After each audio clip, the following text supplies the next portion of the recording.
या मालिकेच्या आजच्या भागात आपण पाहणार आहोत ऐश्वर्याने पोलिसांना सखदेवच्या घरी पाठवलेलं असतं. ते घराची झडती घेतात पण त्यांना ते 20 लाख रुपये कुठेही सापडत नाही आणि मग ते तेथून निघून जातात. तर सखदेव आणि सावलीचे आईबाबा एकमेकांकडे पाहत असतात आणि मग ते पुन्हा सावलीला कॉल करतात. सखदेव सावलीला म्हणतो की साऊ, तू सांगितल्याप्रमाणे आम्ही सगळं काही केलं. पोलिसांना घरात कॅश नाही सापडली आणि आता ते इथून निघून गेलेत. आणि हे ऐकून सावली बबलूला खूप आनंद होतो आणि मग आपल्याला समजतं की सावलीने सांगितल्याप्रमाणे सखदेवने ते 20 लाख रुपये एका पिशवीमध्ये ठेवले होते आणि ती पिशवी घराच्या बाहेर गवऱ्यांखाली लपवली होती. त्यामुळे पोलिसांना काहीच सापडलेलं नसतं. आणि मग त्यानंतर सोहम सखदेवला सांगतो की दादा, आता ते पैसे सुखरूपपणे माझ्यापर्यंत पोहोचवण्याची जबाबदारी तुझी. आणि त्यावेळी सखदेव म्हणतो, हो सोहम दादा, तुम्ही काळजी करू नका, ते पैसे मी सुखरूपपणे तुमच्यापर्यंत पोहोचवतो.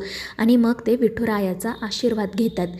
तर दुसरीकडे सावली बबलूला आणि सोहमला विचारत असते की आता आपण पुढे काय करायचं आणि हे तेच 20 लाख रुपये आहेत, हे आपण कसं सिद्ध करणार आहोत. आणि त्यावेळी सोहम तिला सांगतो की वहिनी, नको काळजी करू, आपल्या कंपनीमध्ये शक्यतो सगळे ट्रान्झॅक्शन्स हे कॅशनेच होतात आणि आपल्याकडे त्या नोटांचे नंबरसुद्धा लिहिलेले असतात. त्यामुळे हे तेच 20 लाख रुपये आहेत की नाही हे आपल्याला कळेल आणि मग त्यानंतर काय करायचं हे मी आणि बबलू बघतो. त्यामुळे मग सावलीचं देखील टेन्शन कमी होतं. दुसरीकडे तो इन्स्पेक्टर ऐश्वर्याला कॉल करतो आणि सांगतो की आम्ही सखदेवच्या घराची झडती घेतली पण आम्हाला त्या घरात काही सापडलेलं नाही. आणि हे ऐकून ऐश्वर्या खूप चिडते. पण मग ती त्या इन्स्पेक्टरला असं सांगते की काल ती फॅमिली आमच्या घरी होती, त्यामुळे तुम्ही इकडे या आणि आमच्या घराची सुद्धा झडती घ्या. त्यावर तो इन्स्पेक्टर हो म्हणतो आणि पुन्हा मेहेंदळेंच्या घरी जाण्यासाठी निघतो. तर ऐश्वर्या म्हणत असते की आज मी त्या मूर्ख मुलीला सोडणार नाही. त्यानंतर मग घरातील सगळेजण बिझनेसविषयी बोलत बसलेले असतात आणि त्यावेळी ऐश्वर्या मात्र अस्वस्थपणे फेऱ्या मारत असते. त्याविषयी तिलोत्तमा तिला विचारते. तर ऐश्वर्या खोटं सांगते की काही नाही मॉम, मी स्टॉक मार्केटचा विचार करत होते. आणि ते ऐकून नील, तो राजकुमार आणि सारंग हसतच तिच्याकडे पाहू लागतात. नील म्हणतो सुद्धा की अगं, या सगळ्यासाठी आपल्याकडे एक्सपर्ट आहेत, तू कशाला विचार करते. तर तिलोत्तमा म्हणते की नील, मला माहिती आहे ऐश्वर्या स्टॉक मार्केटचा वगैरे विचार करत नाही, तिच्या डोक्यात वेगळंच काहीतरी सुरू आहे. आणि मग ती पुन्हा ऐश्वर्याला त्याबद्दल विचारते. तर ऐश्वर्या सांगते की मॉम, आपल्या कंपनीमधून जे 20 लाख रुपये चोरीला गेले होते त्याचा अजूनही काही शोध लागलेला नाही आहे, मी त्याच्याबद्दलच विचार करत होते. आणि हे बोलणं सुरू असतानाच इन्स्पेक्टर त्या ठिकाणी येतात. तिलोत्तमा विचारते की तुम्ही इथे कशासाठी आलाय. आणि त्यावेळी तो इन्स्पेक्टर सांगतो की तुम्ही जे 20 लाख रुपये चोरीला गेले म्हणून तक्रार नोंदवली होती, त्या 20 लाख रुपयांचा शोध घेण्यासाठी आम्ही संशयित आरोपी सखदेव याच्या घरी गेलो होतो. पण त्याच्या घरात काहीच सापडलं नाही. पण आम्हाला असं कळलं की तो काही दिवस इथे देखील राहत होता, त्यामुळे आम्ही इकडे सुद्धा झडती घेण्याचा निर्णय घेतला आहे. आणि हे ऐकून सगळेच जण एकमेकांकडे पाहू लागतात. चंद्रकांत विचारतो की तुमच्याकडे सर्च वॉरंट आहे का. पण तिलोत्तमा मध्येच म्हणते की कशाला सर्च वॉरंट हवं आहे, आपलेच पैसे आहेत ना. आणि मग ती इन्स्पेक्टरला सांगते की तुम्ही घराची झडती घ्या, माझी तुम्हाला परवानगी आहे. आणि हे ऐकून तो इन्स्पेक्टर म्हणतो की ठीक आहे, मग मी सगळ्यात आधी सखदेवची बहीण असणाऱ्या सावलीच्या रूमची झडती घेईल. आणि हे ऐकून ऐश्वर्या खुश होते. पण सारंग म्हणतो की मी सावलीच्या खोलीची झडती नाही घेऊ देणार. पण तिलोत्तमा म्हणते की सारंग, काय हरकत आहे, आणि मी परवानगी दिली ना, त्यामुळे तू प्लीज काही बोलू नको. आणि मग त्यानंतर एक माणूस सावलीच्या खोलीची म्हणजेच किचनची झडती घेण्यासाठी जातो. तर ऐश्वर्या त्या इन्स्पेक्टरला सांगते की काल ती फॅमिली वरच्या खोलीमध्ये राहत होती आणि तो सखदेव काही दिवस आउट हाऊसमध्ये सुद्धा होता. तुम्ही या दोन्ही खोल्यांची झडती घ्या. आणि त्यावर तो इन्स्पेक्टरही हो म्हणतो. पण मग त्यांना त्या खोलीमध्ये पैसे काही सापडतच नाही. त्यामुळे ऐश्वर्याला प्रश्न पडतो की कॅश नेमकी गेले तरी कुठे. आणि मग त्यानंतर सारंग म्हणतो की आता तुम्ही लगेच जाऊ नका, संपूर्ण घराची झडती घ्या आणि सुरुवात ऐश्वर्या वहिनीच्या खोलीपासून करा. आणि हे ऐकून ऐश्वर्याला आणि तिलोत्तमाला तर धक्काच बसतो. तर सोहम आणि सावली हसतच एकमेकांकडे पाहत असतात. आणि मग त्यानंतर ऐश्वर्यासुद्धा रागातच म्हणते की ठीक आहे, आता सगळ्यांच्याच खोल्यांची झडती घ्यायला सांगा. आणि मग ती नीलला तिच्या खोलीत पाठवते, त्याच्यासोबत एक कॉन्स्टेबलसुद्धा जातो. आणि मग थोड्याच वेळामध्ये नील 20 लाख रुपये असणारी ती पिशवी घेऊन खाली येतो. तो सगळ्यांना सांगतो की ही कॅश आमच्याच खोलीत सापडली आहे. आणि हे ऐकून ऐश्वर्याला तर मोठा धक्काच बसतो. सगळेच जण आश्चर्याने तिच्याकडे पाहत असतात. तर सोहम आणि सावली हसतच एकमेकांकडे बघतात. त्यांना आठवतं की जेव्हा सखदेवने ती कॅश आणून दिली होती तेव्हा सोहम आणि सावलीने लगेचच ते नंबर चेक केलेले असतात. त्यांना समजलेलं असतं की हे तेच 20 लाख रुपये आहेत जे चोरीला गेले होते आणि मग त्याच दोघांनी ती कॅश ऐश्वर्याच्या खोलीमध्ये लपवलेली असते. आणि मग त्यानंतर बबलू त्या गजालासुद्धा त्या ठिकाणी घेऊन येतो आणि त्याला पाहून ऐश्वर्या अजूनच घाबरते. तर तिलोत्तमा विचारत असते की हा माणूस इथे काय करतोय.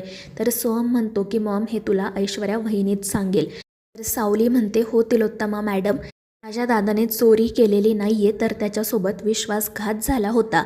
पण राजकुमार हसतच म्हणतो की प्रत्येक चोर ना असंच बोलतो आणि तुझ्या दादासोबत विश्वासघात झाला म्हणजे नेमकं झालं तरी काय गं. आणि त्यावेळी मग नील म्हणतो की सावली जे काही बोलते त्यामध्ये तथ्य आहे, कारण गेल्या अनेक दिवसांपासून मी या प्रकरणाचा शोध घेतोय आणि तेव्हाच मला समजलं की खरोखर सखदेव दादासोबत विश्वासघात झाला. या गजानेच त्याचा विश्वासघात केला आहे. आणि हे ऐकून सगळ्यांनाच मोठा धक्का बसतो. तर नील ऐश्वर्याला म्हणतो की काय का ऐश्वर्या, हा गजा तर तुझ्या गुडबुकमधला माणूस आहे ना. आणि त्यावेळी ऐश्वर्या घाबरूनच म्हणते हो, पण या सगळ्याशी माझा काही संबंध नाही आहे. तर ती अस्मी हसतच मनाशी म्हणत असते की ही बाई प्रत्येक वेळी कशात ना कशात अडकते. आता ही तिलोत्तमा हिला नक्कीच घरातून बाहेर काढणार. आणि मग त्यानंतर तिलोत्तमा या सगळ्या गोष्टींचा ऐश्वर्याला जाब विचारते. तर ऐश्वर्या म्हणत असते की मॉम, माझा खरंच या सगळ्याशी काही संबंध नाही आहे. मी फक्त या गजावर विश्वास ठेवला होता, पण हाच माझा विश्वासघात करेल असं मला वाटलं नाही. आणि मग ते सगळ्यांच्या समोर त्याच्या कानाखाली सुद्धा मारते. आणि मग तो माणूस स्वतःची चूक कबूल करतो. तो खोटी साक्ष देत म्हणतो की ऐश्वर्या मॅडम, मला खरं तर पैसे हवे होते आणि म्हणूनच मी ते पैसे चोरले, मला माफ करा. पण नंतर मी खूप घाबरलो आणि मग ती कॅश मी सखदेवच्या घरात टाकली आणि स्वतःची सुटका करून घेण्याचा प्रयत्न केला. खरंच मला माफ करा, मी पुन्हा असं नाही करणार. आणि ते ऐकून तिलोत्तमा विचारते पण मग ही कॅश इथे आली कशी. आणि त्यावेळी सोहम सांगतो की मी घेऊन आलो. त्यामुळे ऐश्वर्या खूपच चिडते. ती म्हणते की सोहम, मग तुला आधी सांगता आलं नाही का, तू कॅश माझ्या खोलीत कशासाठी ठेवली. आणि त्यावेळी बबलूमध्येच म्हणतो की वहिनी, तुम्हीच तर इन्स्पेक्टरला सखदेव दादाच्या घरी जायला सांगितलं होतं ना, मग आता असं का बोलताय. आणि त्यावेळी ऐश्वर्या पटकन म्हणते की मला खूप गिल्ट आलं होतं, कारण ते पैसे मी मागवले होते आणि म्हणूनच मग मी इन्स्पेक्टरला सखदेवच्या घराची झडती घेण्यासाठी पाठवलं, बाकी काही नाही. आणि मग त्यानंतर तो गजासुद्धा सगळे आरोप स्वतःवरच घेतो आणि त्यामुळे ऐश्वर्या अलगदपणे या प्रकरणातून बाहेर पडते. त्यानंतर मग सावली तिलोत्तमाला म्हणते की आता तर तुमचा विश्वास बसला ना की माझा दादा निर्दोष आहे. आणि त्यावेळी तिलोत्तमा म्हणते हो, आता तर सिद्ध झालंच आहे. आणि मग ती सारंगला हे सुद्धा सांगते की तू सगळ्यांच्याच वतीने त्याची माफी माग आणि त्याचे जे काही पैसे आपल्याकडे आहेत ते सुद्धा देऊन टाक. त्यावर सारंग हो म्हणतो आणि मग सगळेजण आपापल्या खोलीत जातात. तर सावली ऐश्वर्याला म्हणते की ऐश्वर्या मॅडम, शेवटी विजय हा सत्याचाच होतो. तुम्ही मला घराबाहेर काढण्यासाठी, मला त्रास देण्यासाठी कितीही प्रयत्न करा, पण माझा विठुराया माझ्यावर कोणतंही संकट येऊ देणार नाही. त्यानंतर मग सावली सारंगकडे जाते. ती सारंगला तुम्ही सखदेवला फोन केला होता की नाही हे विचारते. तर सारंग म्हणतो की सावली, सखदेव दादाची माफी कशी मागावी, त्याच्याशी कसं बोलावं हेच मला कळत नाही आहे. पण मी ठरवले त्याला पुन्हा कामावर बोलावून घ्यायचं, त्याची माफी मागायची. आणि त्यावेळी सावली म्हणते की दादा खूप साधा भोळा आहे, यावेळी जसा त्याचा विश्वासघात झाला तसं पुन्हा होता कामा नये. त्यामुळे तुम्ही प्लीज कोणताही निर्णय घेताना विचारपूर्वक घ्या. आणि त्यावर सारंगही हो म्हणतो. पण त्या दोघांचं बोलणं ती अस्मी चोरून ऐकतच असते. तर मित्रांनो, या मालिकेच्या पुढील भागांच्या अपडेट्ससाठी आपल्या चॅनेलला सबस्क्राईब करा.